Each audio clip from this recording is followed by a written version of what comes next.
Michèle Lamy, the woman who built an empire in the shadows. The first time you see Michèle Lamy, you don't forget her.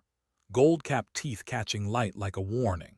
Fingers covered in rings, sometimes 12, sometimes 20, stacked metal and stone climbing up her fingers like armor she's been accumulating for decades. Face tattooed with coal, eyes rimmed so heavily with black they look ancient, priestess-like, as if she's performing a ritual that started before you were born and will continue after you're gone. Head wrapped in fabric, body draped in layers of Rick Owens, always Rick Owens, turned inside out, seams exposed, intentionally unfinished, wearing the construction of clothing rather than its polish. She looks like she walked out of a different century, or a different dimension, or like she's been here the whole time and we're only just now learning to see her. The fashion world calls her Rick Owens' muse, his wife, the woman behind the man, but that's not accurate, that's not even close. Michèle Lamy didn't stand behind Rick Owens, she built him. And before that, she built an underground empire in Los Angeles that shaped an entire generation of designers, artists, and architects. She did it twice, once in Paris in the 1960s, once in LA in the 1990s. And both times, she disappeared from the narrative, her contributions absorbed into other people's stories. Her name mentioned only as decoration, as atmosphere, as the exotic detail that makes someone else's biography more interesting. This is the real story of Michèle Lamy. Not the muse, not the wife, not the character, but the architect, the builder, the force of nature who created the infrastructure that allowed avant-garde fashion to survive in America when nobody else was paying attention, when every conventional retailer said it couldn't be done, when the entire establishment dismissed it as too weird, too dark, too challenging to ever find an audience. Michèle Lamy was born Michèle Popper in 1944 in Jura, France, during the Nazi occupation. Her parents were part of the French Resistance, which is a detail that could be reduced to biographical color, but actually matters deeply because it shaped everything about how she would later operate. Secretly, strategically, building networks in the shadows, creating systems that appeared organic but were actually meticulously constructed, understanding that the most effective power is the kind that doesn't announce itself. The resistance didn't wear uniforms. They didn't march in parades. They built invisible infrastructures that kept people alive, that moved information and resources through occupied territory, that operated beneath the notice of the authorities until the moment they struck.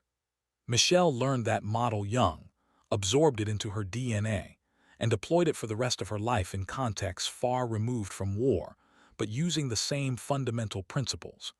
Build in secret, operate through networks, create systems that function independently of individual recognition. She grew up in post-war France, came of age in Paris in the 1960s, the epicenter of cultural revolution, the moment when everything that had been rigid and controlled before the war was being torn apart and rebuilt by young people who'd inherited a world destroyed by their parents and were determined to create something different. She studied philosophy at the Sorbonne, which in 1960s Paris wasn't abstract academic work, but urgent political thinking about how to construct new forms of society, new ways of being human. She was there during May 1968, when students occupied the university, when Paris exploded with radical politics and experimental art, when the boundaries between culture and revolution dissolved, and everything seemed possible for a brief, electric moment before the state reasserted control, and everyone went back to their lives but secretly knew something had changed forever. Michèle was beautiful in that particularly French way, not conventionally pretty, but striking, with high cheekbones and intense eyes and a face that photographs made interesting, made strange, made impossible to look away from. But she was also smart in a way that made beauty irrelevant, or rather, made beauty just one tool among many that she understood how to deploy strategically. In 1968, at 24 years old, she opened her first venture, a cabaret in Paris called Les Deux Cafés. Not a nightclub exactly, but a space where performance art happened, where musicians played, where the boundary between audience and performer dissolved, where you couldn't tell if you were watching culture or participating in it. This was the lesson of May 1968 translated into commercial form. Create spaces where hierarchies break down, where unexpected encounters produce new possibilities, where the line between professional and amateur becomes meaningless because everyone's experimenting together. Les Dieux cafes became a gathering place for artists, radicals, fashion designers. Yves Saint Laurent came, Pierre Cardin, people whose names would later define French fashion, who would become institutions, whose work would sell for millions and be displayed in museums. But in 1968, they were just young people trying things, experimenting, pushing boundaries, not yet knowing which experiments would become canonical and which would be forgotten. Michèle understood something fundamental that most people miss. Culture doesn't happen in galleries or on runways or in spaces explicitly designated for art. It happens in rooms where people gather without a specific agenda, where ideas collide accidentally, where money and art and desire and politics mix together in unpredictable ways, until something new emerges that nobody planned but everyone recognizes as important the moment it appears. She curated the space carefully, who performed, who was allowed in, who got to be part of the conversation. This wasn't democratic. It wasn't open access. It was deliberate selection, strategic positioning, creating a context where the right people could encounter each other and generate the friction that produces innovation. She was building something that looked like a nightclub but was actually an ecosystem, a machine for manufacturing cultural capital, a laboratory for testing what would become mainstream 10 years later. Then in 1970, at the height of Les Dieux Café's success, when she could have expanded, could have franchised the model, could have become a fixture of Parisian nightlife for decades, she left, just walked away, closed the space, moved to Los Angeles, started over. She never explained why, and when asked later would say something vague about needing change, wanting to see America, the standard explanations people give when they don't want to reveal their actual motivations. But people who knew her thought it was more deliberate than that. She'd built what she needed to build in Paris. She'd proven she could create a space where culture happened, where influence was manufactured, where the underground became visible enough to shape the mainstream. She'd done the experiment and it worked. Now she wanted to do it somewhere harder, somewhere that didn't already have the infrastructure for what she was trying to create, somewhere she'd have to build from absolute zero. Los Angeles in 1970 was not a fashion city. It was Hollywood, beach culture, surf aesthetic, sunshine optimism, and blonde hair and bodies on display. The avant-garde was in New York. The establishment was in Paris and Milan. LA was nowhere, fashion-wise, a cultural desert where the only design aesthetic anyone cared about was costume for film or casual wear for the perpetual summer. Michèle saw opportunity in that nowhere, that absence, that vacuum where nothing existed because nothing existed, which meant there was space to build without fighting existing power structures, without having to displace anyone, without having to prove your work was better than what came before because nothing had come before.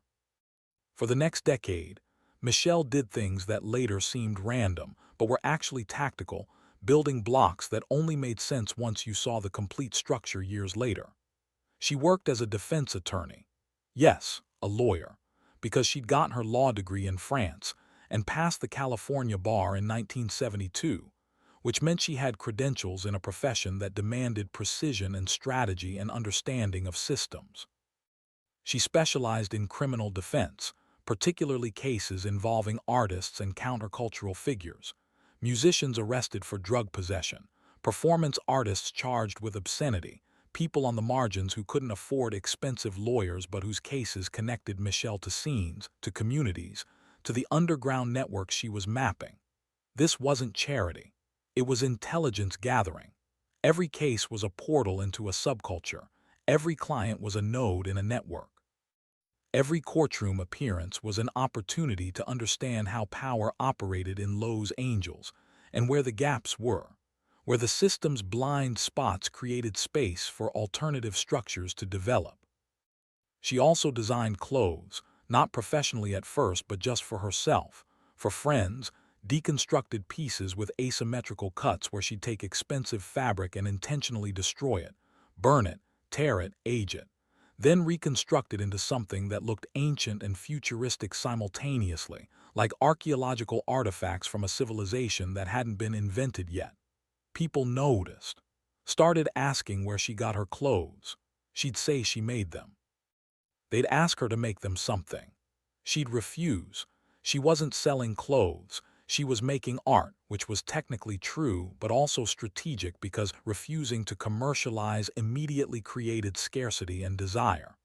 But she was watching, learning what people responded to, understanding what gap existed in the market, identifying the hunger for something that didn't yet have a name or a distribution system. In 1979, she opened a restaurant which seems like a strange pivot, lawyer to restaurateur. But it wasn't a pivot at all. It was the same strategy she'd used in Paris with Les Deux cafes, translated to a different city and a different era. Create a space where culture happens, then control who gets access to that space.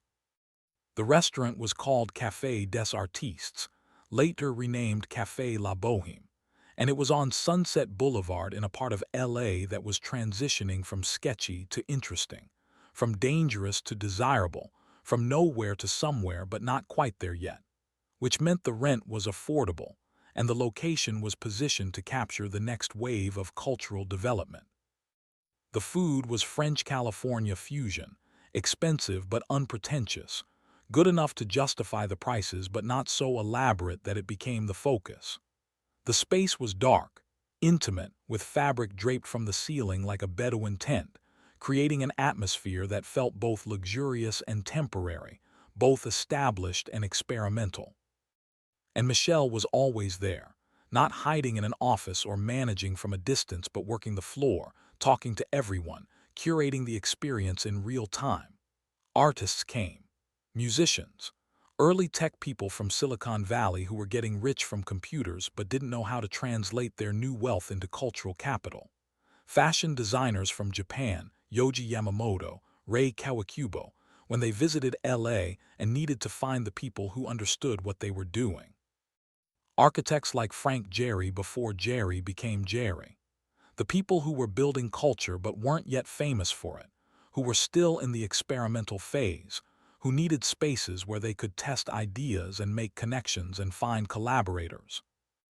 Michèle had a gift for identifying talent before it was recognized, or maybe she had a gift for making talent visible, for creating contexts where interesting people could be seen by other interesting people, where cross-pollination happened naturally because the environment was designed to facilitate it. She'd seat people strategically, put the architect next to the musician, put the fashion designer next to the tech entrepreneur, facilitate conversations that seemed accidental but were actually engineered.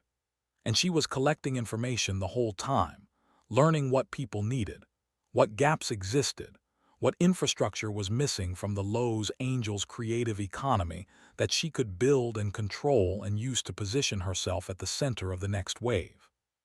By 1990, she understood the pattern. Lowe's Angels had artists and designers creating extraordinary work, but they had nowhere to sell it. The department stores wanted mainstream fashion that wouldn't challenge customers. The boutiques wanted established names that wouldn't risk their reputations.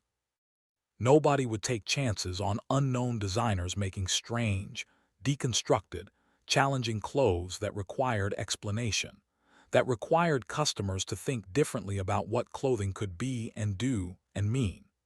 So Michèle decided to build that infrastructure herself, to create the distribution system that didn't exist, to be the bridge between European avant-garde fashion and American consumers who didn't know they wanted it yet.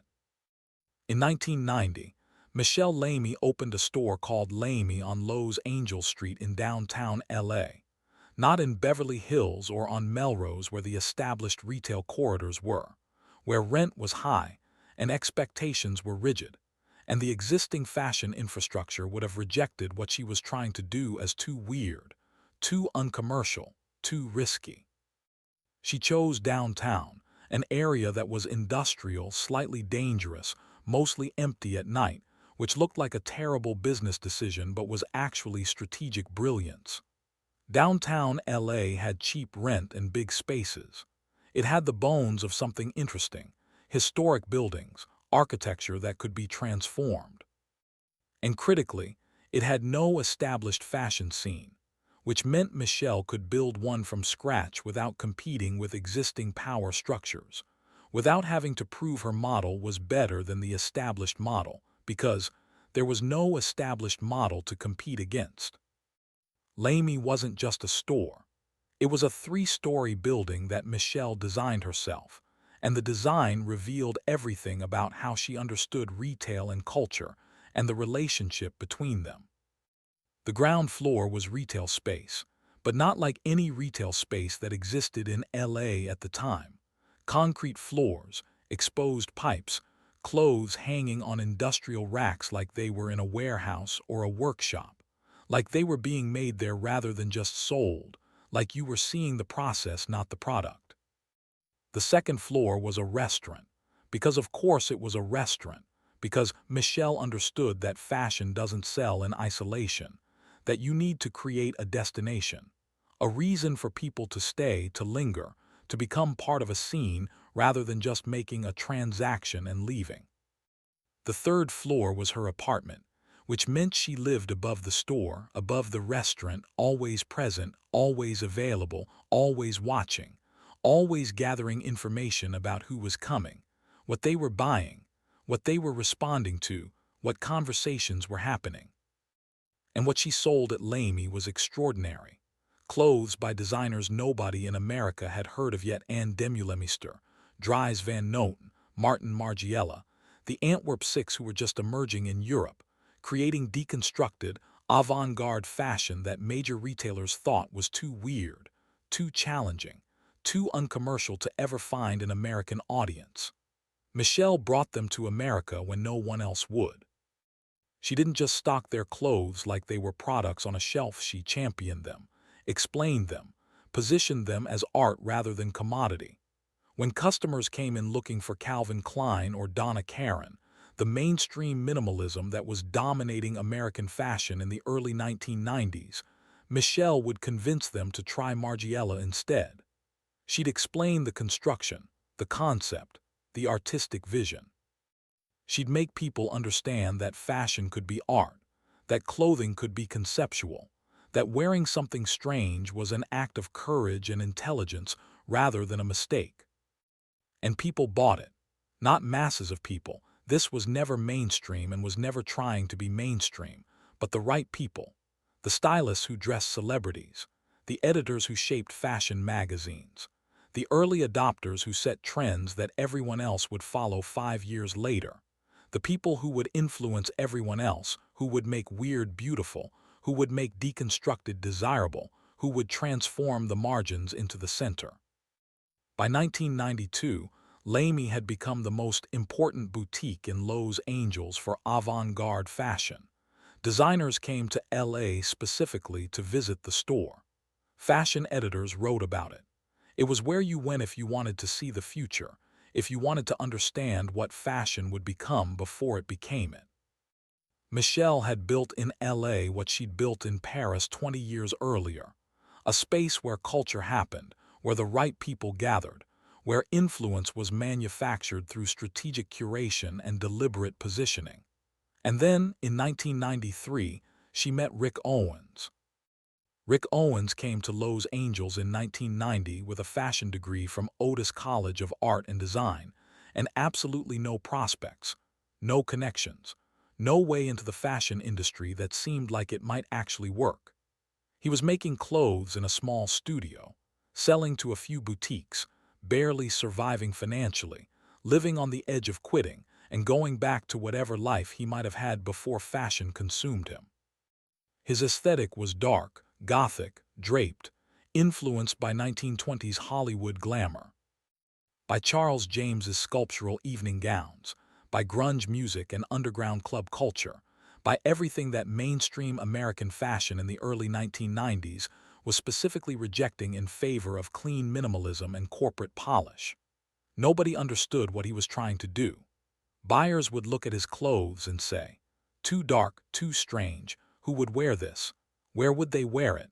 What occasion requires looking like a beautiful corpse from the future?" Someone told Rick about Lamy, about this store downtown that sold weird European designers, that championed strange clothes, that had customers who actually wanted challenging fashion.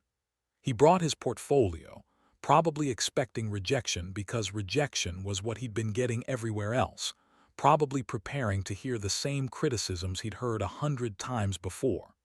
Michèle saw immediately what Rick was doing. She understood his references, recognized his construction techniques, appreciated his artistic vision. More importantly, she saw his potential, not just as a designer who could make interesting clothes, but as someone who could build something bigger, who had the vision and discipline to create an entire aesthetic universe, who could become a name, a brand, a force. She started stocking his clothes at Lamy small amounts at first, testing customer response, watching who bought them and how they wore them and what they said about them. The clothes sold. Not quickly, not in volume, but to the right people. The people whose taste would influence others, whose purchases would validate Rick's vision, whose wearing his clothes in public would make them visible to the next wave of customers. She started introducing Rick to her network, the architects who came to the restaurant, the artists who hung around the store, the Japanese designers who visited when they were in town. She was positioning him, building his reputation, creating buzz, generating the social proof that transforms an unknown designer into someone people pay attention to. By 1994, Rick Owens was becoming known in LA fashion circles, still small, still underground, but visible in the way that matters before mainstream visibility, visible to the people who decide what becomes mainstream. And Michèle was becoming more than just a retailer to him. She was advising on designs, helping with pattern making because she'd learned construction over years of making her own clothes, providing feedback on collections, connecting him to manufacturers who could produce his work, teaching him the business side that design schools don't teach, the infrastructure knowledge that separates designers who make beautiful things from designers who build sustainable businesses. They became partners, not just romantically, though that too, but creatively and strategically and financially, their lives and work merging until it became impossible to separate where one ended and the other began. Michèle had the business infrastructure, the network, the understanding of how to build a brand in a market that didn't know it wanted what you were selling yet. Rick had the design vision, the aesthetic clarity, the ability to create clothes that were both challenging and wearable, that pushed boundaries without becoming costumes. Together, they could create something neither could build alone, a whole that was greater than the sum of its parts, a fashion empire that would reshape American design. In 1996, they formalized the partnership. Michèle closed Lamy. The store had served its purpose, had built the network and reputation they needed, had proven the market existed for what they were trying to do, and focused entirely on building Rick Owens as a brand, as a name, as a commercial enterprise that could support their vision while staying true to their aesthetic principles. Here's what most fashion histories get wrong, what journalists writing about them miss, what reduces Michèle to a footnote in Rick's story. They say Michèle Lamy was Rick Owens' muse, that she inspired his dark aesthetic, his draped silhouettes, his gothic sensibility, that she's the woman whose look he translates into clothing. That's backwards. That's completely missing what actually happened. Michèle didn't inspire the aesthetic. She built the infrastructure that allowed the aesthetic to survive and thrive in a commercial environment that would have otherwise destroyed it. She managed the business side while Rick designed. She handled production, negotiated with manufacturers, built relationships with retailers in Europe and Japan, managed cash flow, made sure collections were delivered on time, dealt with all the unglamorous operational details that fashion magazines never write about but that determine whether a designer survives their second season or goes bankrupt. Rick designed brilliant clothes. Michèle made sure those designs could be manufactured at a cost that allowed them to be sold at a price that would generate enough revenue to fund the next collection and the one after that, and the one after that. She was the engine that allowed the art to exist. But more importantly, and this is what really separates her from a traditional business manager, she curated Rick's image and positioning in ways that weren't obvious but were crucial to his success. She insisted they show in Paris, not New York, which seemed insane to everyone advising them because New York was the American fashion capital, the obvious choice for an American designer trying to break through. But Michèle understood context. New York fashion in the late 1990s was minimalist, clean, Calvin Klein influenced, corporate and commercial and hostile to the kind of dark, romantic, gothic aesthetic Rick was creating. His work would be seen as derivative, as niche, as too weird for the American market. Paris had a tradition of conceptual fashion, of valuing artistic vision over commercial viability, of creating space for designers who were making art rather than product. That's where Rick needed to be positioned, not as an American designer competing in the American market, but as an artistic force showing in Paris, which automatically elevated him above domestic competition and positioned his work as international rather than regional. She positioned him as an artist first, a fashion designer second. She made sure he was photographed in his studio, surrounded by art and architecture books, looking contemplative and serious rather than trendy or commercial, positioned as an intellectual creating meaningful work rather than just someone making clothes for profit. She controlled access carefully. Early in his career, Rick did very few interviews, spoke rarely in public, maintained mystery. The mystique built. People wanted what they couldn't easily access, wanted to understand the vision behind the work, wanted to be part of the exclusive club of people who got it. And she made herself part of the brand, not as muse in the passive sense that fashion media uses the term, but as living embodiment of the aesthetic, as proof that this vision could be inhabited as a way of life rather than just worn as clothing. She started transforming her own appearance more dramatically, more deliberately, creating the look that would become her signature. The gold teeth came in 1998, a shocking modification that marked her face as permanent artwork, as committed transformation. The heavy kohl became permanent, applied every day in layers that made her eyes look ancient, otherworldly, like she was performing a ritual from a civilization that existed before and would exist after our current moment. The rings multiplied, stacking up her fingers in combinations that changed daily but always conveyed the same message: abundance, accumulation, armor. The fabrics wrapped around her body became more elaborate, more theatrical, more deliberately constructed, turning her into a walking sculpture, a mobile installation. She was creating a character, or maybe revealing what had always been there underneath the lawyer and restaurateur disguise, underneath the professional roles she'd inhabited while building the infrastructure. She was becoming mythological, transforming herself into something larger than a person, into an icon, a symbol, a manifestation of the aesthetic vision she and Rick were creating together. By 2001, when Rick Owens showed his first collection in Paris, he wasn't an unknown American designer trying to break into French fashion with no reputation and no support. He was an established artistic force, backed by an entire infrastructure that Michèle had spent 10 years building: the network of retailers, the relationships with manufacturers, the editorial connections, the positioning as artist rather than mere designer, the mystique that made fashion editors desperate to cover him. The first Paris show was in a small space, intimate, carefully controlled. Models walked to minimal music. Wearing clothes that were dark, draped, deliberately unfinished, that looked like they'd been aged by time or worn by warriors or salvaged from some post-apocalyptic future. The fashion press loved it. Orders came from boutiques across Europe and Japan. Rick Owens was suddenly a name, a force, the next big thing in avant-garde fashion, the American designer who understood darkness and beauty and deconstruction the way European designers did. And Michèle stepped back. She'd built the empire. Now she let Rick be the face of it, let him receive the recognition. Let his name become the brand while she operated from behind, managing everything, controlling everything, making everything possible. Between 2001 and 2006, Rick Owens became one of the most influential designers in fashion.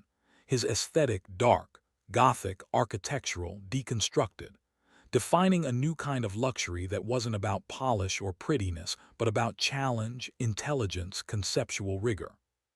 He opened a studio in Paris in 2003, moved the entire operation from LA to France, expanded into furniture design, creating sculptural pieces that looked like his clothes, bone-like, organic, brutalist, as if they'd grown rather than been built. Michèle managed all of it. She was CEO of the company, though she didn't use that title or put it on business cards or introduce herself that way. She was creative director of furniture, of interiors, of the spaces where Rick's vision manifested in 3 dimensions.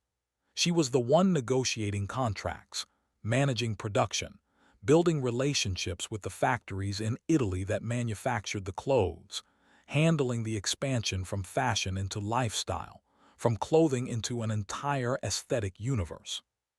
She was also becoming famous in her own right, not as a designer but as something else, something harder to define, an icon, a presence, a force. Fashion photographers loved shooting her because she looked like no one else. Ageless, was she 60, 70, impossible to tell, and somehow irrelevant because she existed outside normal time, as if she'd always looked exactly like this and always would. Otherworldly. The gold teeth caught light in photographs, created highlights that drew the eye. The rings clicked when she moved her hands, creating sound that reminded you she was physical, material, real despite looking like a vision. The fabrics wrapped around her shifted and changed, making her look like she was constantly transforming, constantly becoming something new. She started appearing in fashion magazines, not as a model. She was never trying to be a model, but as herself, as Michèle Lamy, cultural force. Vogue would run features like Michèle Lamy's Paris apartment, showing the space she and Rick had created in the Marais, all concrete and raw wood and furniture that looked like ancient alien artifacts, like archaeological discoveries from the future. Young designers idolized her, not for her designs because she wasn't designing clothes commercially, but for her presence, her transformation, her refusal to be anything other than exactly what she was, her demonstration that you could age into strangeness rather than away from it, that you could become more yourself rather than less as time passed. And she started expanding her own work beyond just managing Rick's empire. In 2008, she launched LAMYLAND, a project that was part performance art, part fashion, part cultural intervention, impossible to categorize and therefore impossible to ignore.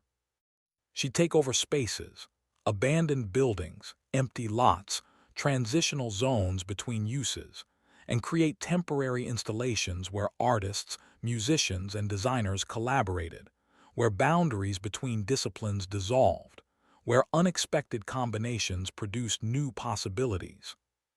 This was Michèle returning to what she'd always done, what she'd been doing since Les Deux Cafés in 1968, creating spaces where culture happened, where the right people could encounter each other, where cross-pollination generated innovation.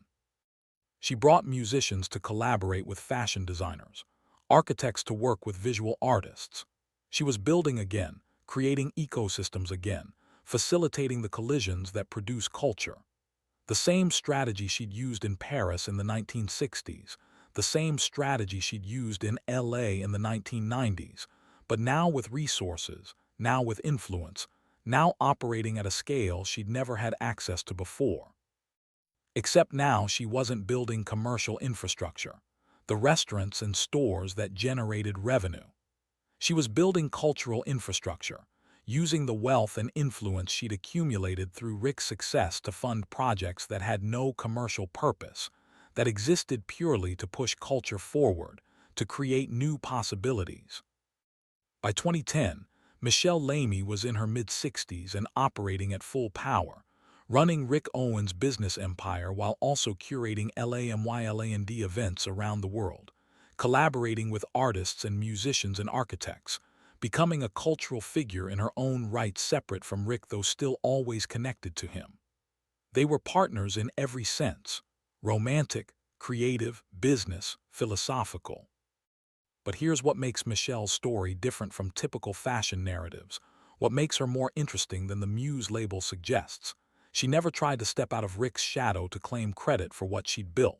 She didn't write a tell-all memoir explaining how she'd created everything. She didn't give interviews demanding recognition. She didn't position herself as the unacknowledged genius, the woman who deserved more credit, the hidden architect who'd been erased from the story. Instead, she kept building. In 2014, she started working with artists outside fashion: composer Michael Gier on experimental music projects, artist Jesse Bransford on occult-influenced installations, architect Doris Kim sung on responsive building materials. She was following threads of interest wherever they led, using the resources and influence she'd accumulated to create things that had nothing to do with fashion, nothing to do with commerce, everything to do with pushing culture forward in directions nobody else was exploring.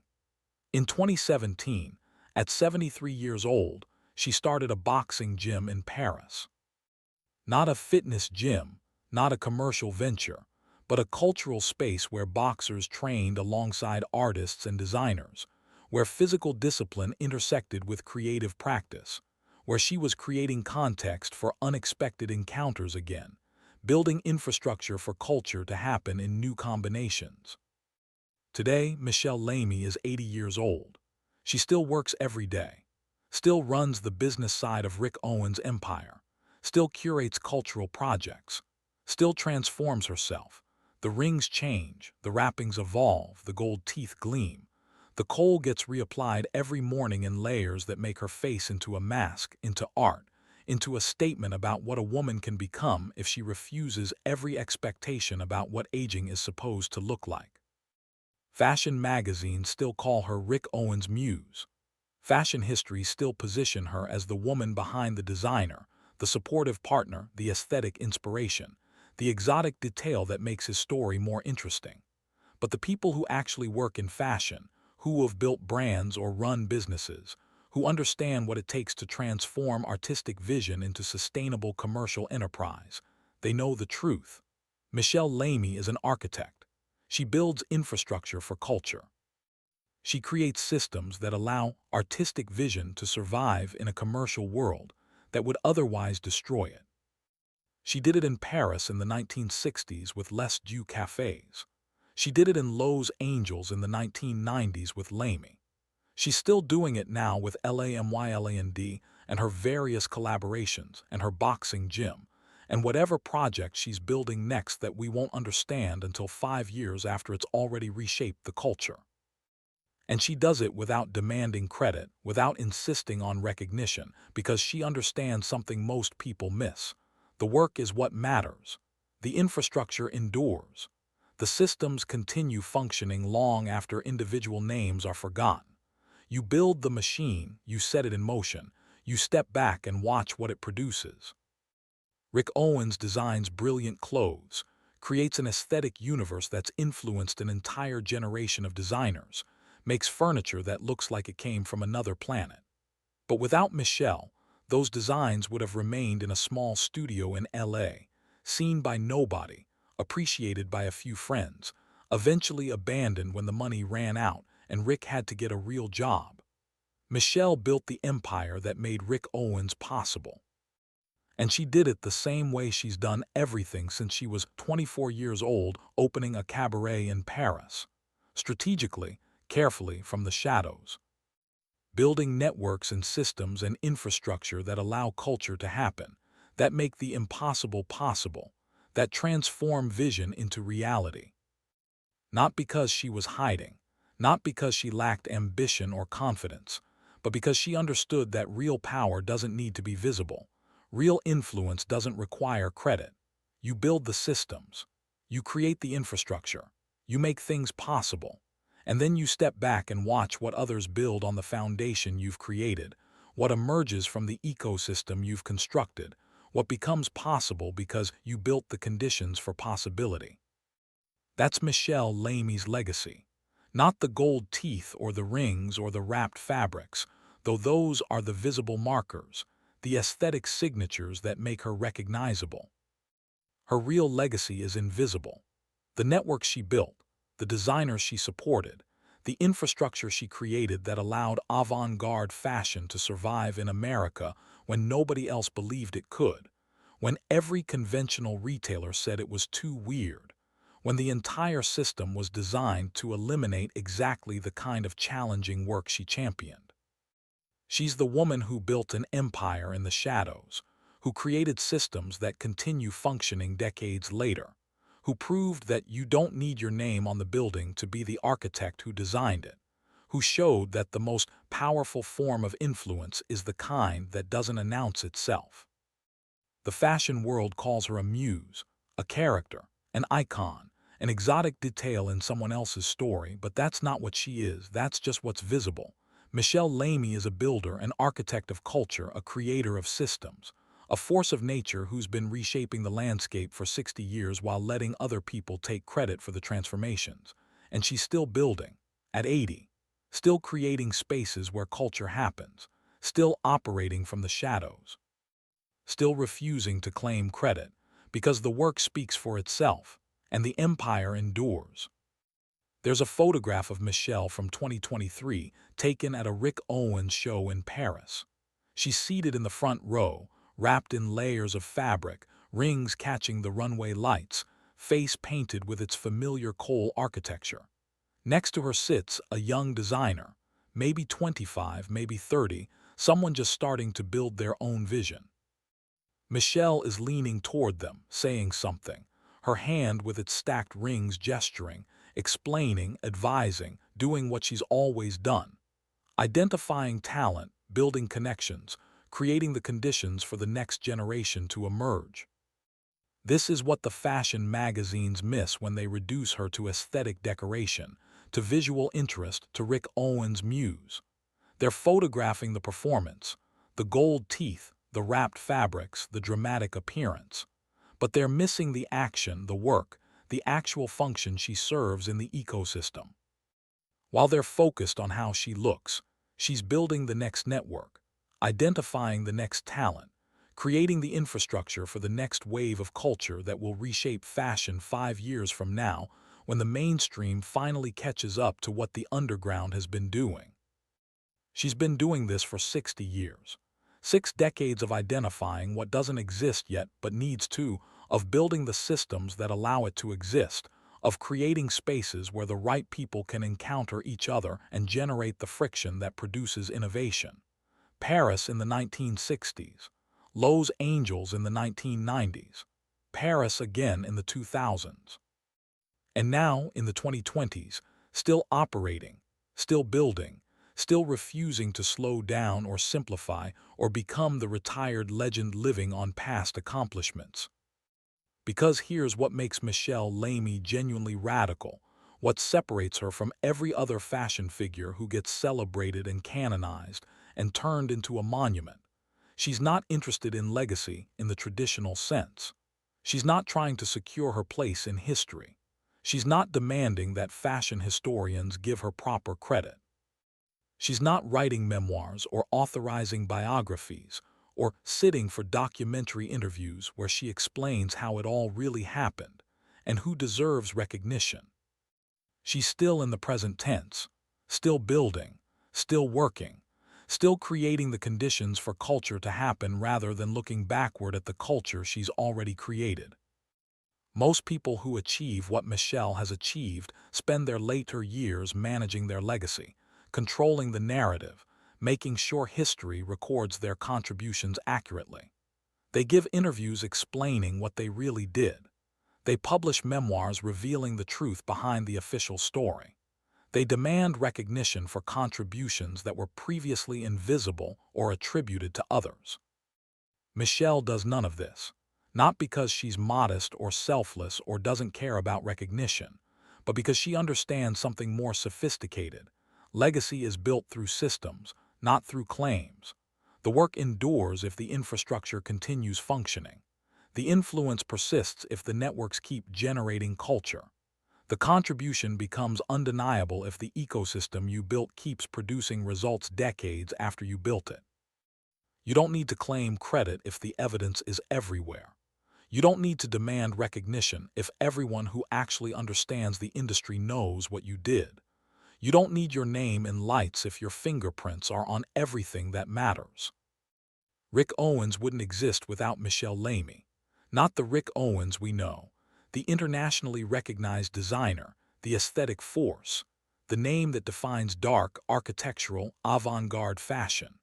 There might have been a Rick Owens making interesting clothes in a small studio in Los Angeles, appreciated by a few dozen people, operating on the margins, eventually giving up when the money ran out.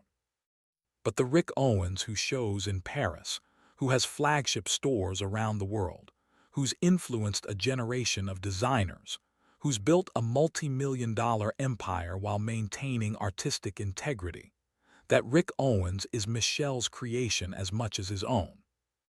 Not because she designed the clothes, not because she came up with the aesthetic, but because she built every other piece of the puzzle: the business infrastructure, the distribution network, the editorial connections, the strategic positioning, the brand management, the expansion into furniture and lifestyle, the transformation from designer into cultural force. She saw the vision and built the machine that could manufacture it at scale while keeping it pure, that could make it commercial without making it mainstream, that could generate revenue without compromising integrity. And she did the same thing for dozens of other designers, artists, musicians, architects who passed through her spaces over 6 decades. Some of them became famous. Most didn't. But all of them benefited from the infrastructure she created, from the connections she facilitated, from the context she provided that made their work visible to people who mattered. The Antwerp Six wouldn't have entered the American market the way they did without Lamy stocking their clothes when no other American retailer would. Young designers in Los Angeles in the 1990s wouldn't have had a model for how to build an avant-garde fashion business without Michèle demonstrating that it was possible. Contemporary artists working across disciplines wouldn't have the same opportunities for collaboration without LAMYLAND creating spaces where unexpected combinations could happen. Her influence ripples outward in ways that are impossible to quantify, that can't be reduced to a list of achievements or a chronological biography. She changed what was possible. She built infrastructure where none existed. She created the conditions for culture to happen and then stepped back and let the culture speak for itself. This is why she's more interesting than the muse narrative suggests, why reducing her to visual decoration or aesthetic inspiration misses the actual story. Michèle Lamy is a master strategist who spent 60 years building systems, creating networks, manufacturing influence, operating at the intersection of art and commerce and culture in ways that most people can't even perceive, let alone replicate. She learned from her parents in the French Resistance how to build invisible infrastructures, how to create systems that function beneath the notice of official power structures, how to achieve objectives through networks rather than through formal authority. She learned from May 1968 how to create spaces where hierarchies dissolve and unexpected collaborations produce cultural transformation.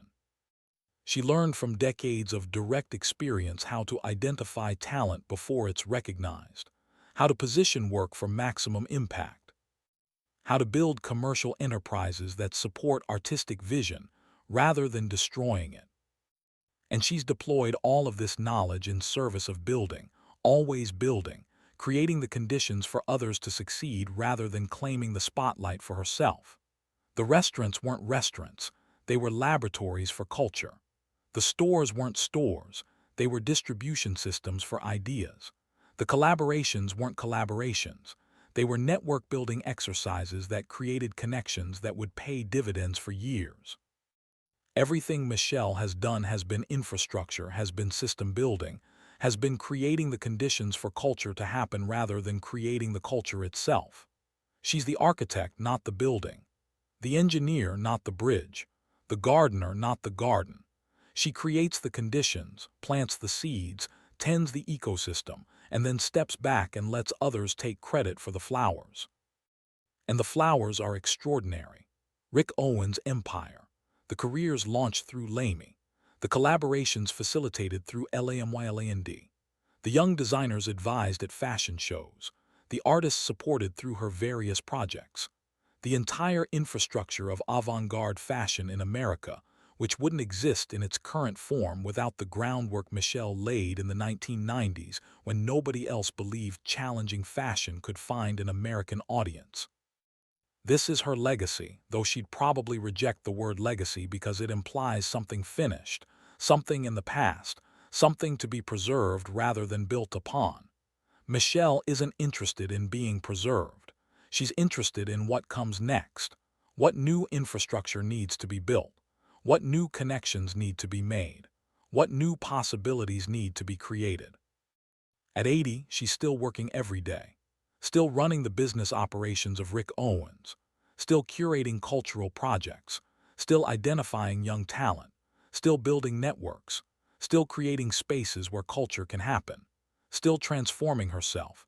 The rings change, the wrappings evolve, the aesthetic signature remains constant while the details shift, demonstrating that transformation isn't about becoming something different but about becoming more fully what you've always been. The fashion world will continue calling her a muse because that's the only role the fashion world has available for women who don't design clothes themselves. The magazines will continue photographing her as visual interest, as exotic decoration, as the striking woman with gold teeth and wrapped fabrics who adds atmosphere to runway shows and art openings.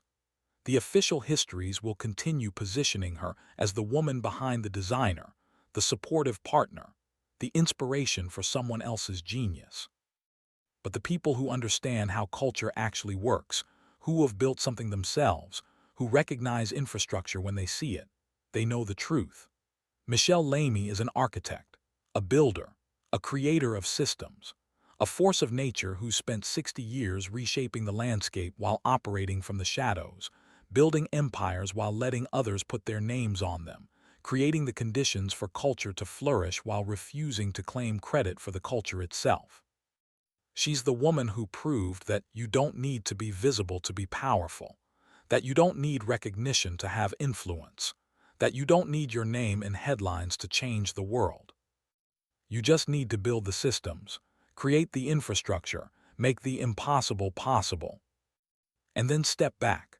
Let others build on what you've created. Watch what emerges from the ecosystem you've constructed. Know that the work endures long after individual names are forgotten. That's Michèle Lamy, not the muse, not the character, not the exotic detail in someone else's story.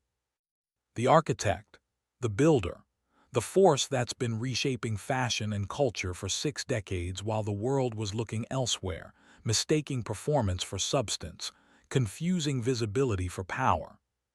The empire endures, the systems function, the infrastructure supports the next generation.